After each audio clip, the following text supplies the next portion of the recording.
Hello everyone, welcome to my YouTube channel. आज हमारी class 5th EVS की ये पार्ट 3 है। इससे पहले हम पार्ट 1 और पार्ट 2 कंप्लीट कर चुके हैं। उसका लिंक मैं डिस्क्रिप्शन बॉक्स में डाल दूंगी, आप चाहें तो वो दोनों पार्ट भी देख सकते हैं। आज हमारी क्लास 5th ईवीएस की पूरी कंप्लीट हो जाएगी एनसीईआरटी। और उसके बाद हम क्वेश्चंस लगाएंगे एमसीक्यूज़। देखिए, जो इससे पहले जो चैप्टर था बसेरा ऊंचाई पर, अ शेल्टर सो हाई, आज हम चैप्टर पढ़ रहे हैं जब धरती copy, when the earth shock. इसमें ना दो स्केल्स के बारे में बात की गई है, एक रेक्टर स्केल और एक बात की गई है सिस्मोग्राफ। ये क्या होते हैं?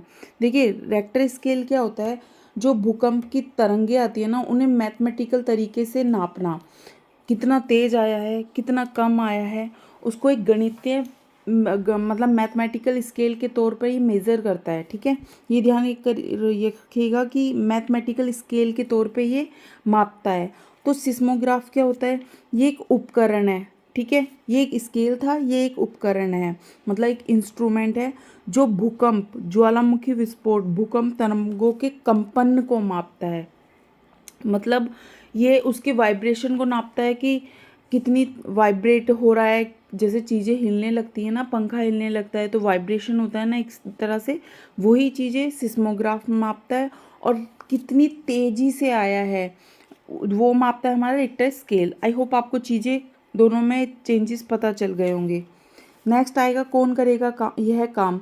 देखिए, जो ये वाला चैप्टर है ना, who will do this work, इसमें ना कोई इम्पोर्टेंट चीज़ नहीं थी। ये ना जो दलित वर्ग के लोग होते हैं ना, उनके बारे में ये चैप्टर है, लेकिन इससे रिलेटेड मुझे लगता है ये आपसे क्वेश्चंस पूछ सकते हैं। आप लोगों को पता है सीटेट का स्टैंडर्ड बढ़ता जा रहा है, वो कहीं से भी क्वेश्चंस ले सकते हैं। तो मैंने कुछ एक्सटर्नल जो बन सकता है वो डाल दिया है। जैसे हमारे देश का संविधान किसने लिखा है, ये बहुत इम्पोर्टेंट है। तो ये डॉक्टर बी आर अम्बेडकर ने लिखा है। और किसी कब ये मतलब बनकर तैयार हुआ था? भाई, कोई संविधान बनाना शुरू किया है तो कभी तो ऐसा दिन आया होगा कि वो ख़त्म हुआ है। तो वो डेट थी 26 नवंबर 1949। ये याद रखिएगा, दोनों बहुत कंफ्यूजिंग डेट है। 26 नवंबर 1949 को वो हमारा संविधान बनकर तैयार हुआ था और 26 जनवरी 1950 को लागू हुआ था। मोस्ट इम्पोर्टेंट, लागू कब हुआ था, एनफोर्स में कब आया था, मतलब कब ये हो गया था कि हमारे देश का में लागू हो चुका है हमारा संविधान। ये था 26 जनवरी 1950, लेकिन संविधान बनकर तैयार हुआ था 26 नवंबर 1949 को। आई होप दोनों डेटें आपको याद हो गई होंगी, एक 26 नवंबर और एक 26 जनवरी। नेक्स्ट आते हैं,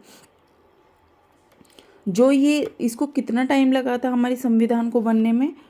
2 ईयर्स 11th मंथ और 18 डेज। ये भी ध्यान रखिएगा, इतना समय लगा था। गांधी जी का जो जन्म था, इसमें गांधी जी के बारे में भी कुछ बात की गई है, तो मैंने कुछ इन्फॉर्मेशन डाल दी है। जैसे गांधी जी का जन्म हुआ था पोरबंदर में, गुजरात में 2 अक्टूबर 1869 में, और इनकी मृत्यु हुई थी 30 जनवरी 1948 में। आई होप ये आप सबको पता होगा। लेकिन इनकी कुछ ना आत्मकथा, ऑटोबायोग्राफी और पुस्तकें हैं जो आपको पता होनी चाहिए। मैं आपको एक क्वेश्चन भी बताऊंगी। देखिए, जो ये क्वेश्चन है, ऑटोबायोग्राफी क्या है?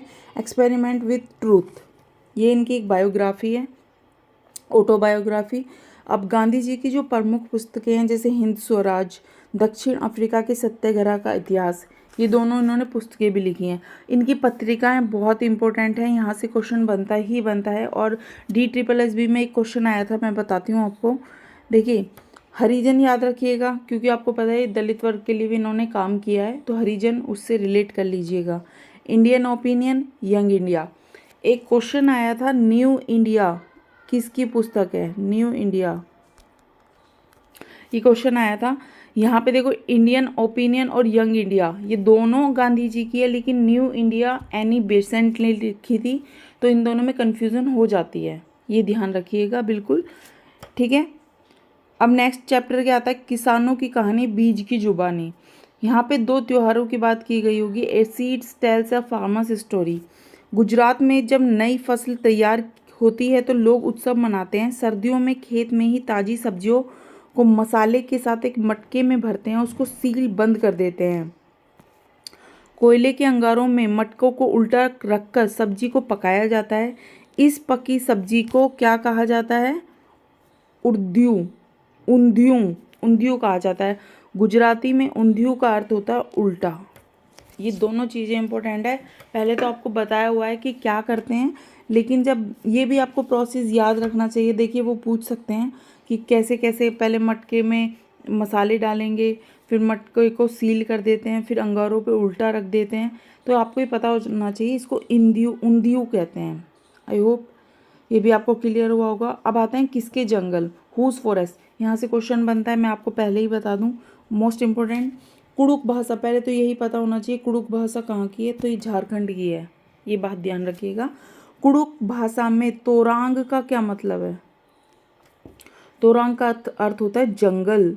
मोस्ट इम्पोर्टेंट, कुड़ुक भाषा में तोरांग का अर्थ है जंगल। और कुड़ुक भाषा कहाँ की है? झारखंड की।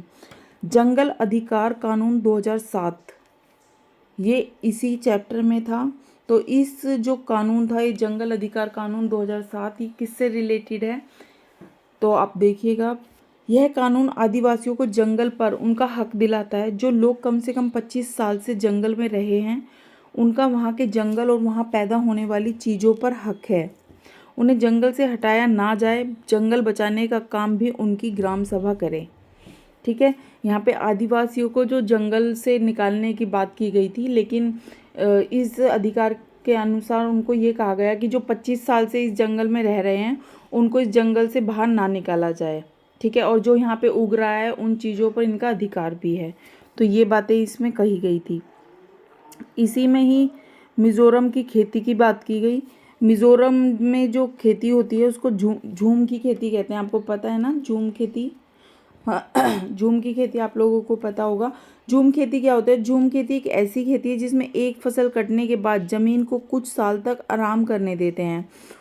उसने खेती नहीं करते, इस जगह जो मतलब वो नहीं उग जाती हैं हल्की हल्की छोटी छोटी घास, जो जंगल उग जाता है, उसे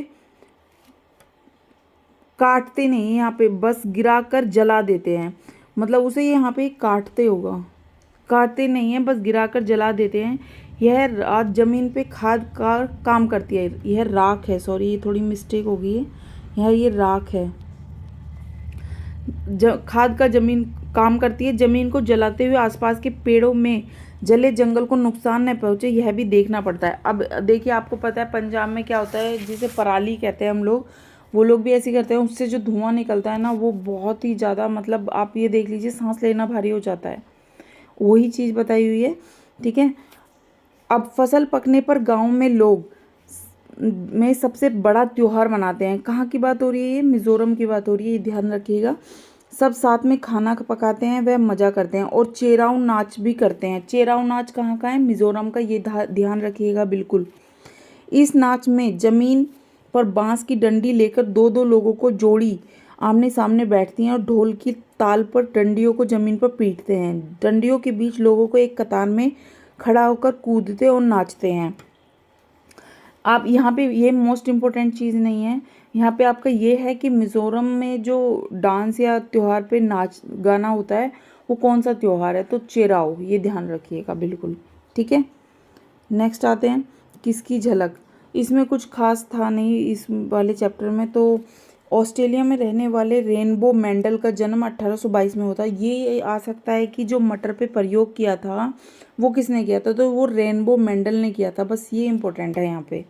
और उनका जन्म 1822 में हुआ और ये एक गरीब परिवार से थे। कहाँ से थे? ऑस्ट्रेलिया से, ये भी याद रख सकते हैं आप। और आपकी ये क्लास 5th बिल्कुल कंप्लीट हो चुकी है। अब इसके बाद कोई चैप्टर नहीं बचा है, चाहे तो आप NCERT देख सकते हैं। आई होप आपको वीडियो अच्छी लगी होगी। तो इससे 2 वीडियो पहले भी बन चुके हैं, आप वो भी देख सकते हैं, मैं लिंक डिस्क्रिप्शन बॉक्स में डाल दूंगी। अगर आपको वीडियो अच्छी लगी हो तो लाइक कीजिएगा, सब्सक्राइब कीजिए और बेल आइकन ज़रूर दबा दीजिए ताकि आपके पास ऐसे ही वीडियोस पहुंचती रहें। Thank you so much, take care, bye bye.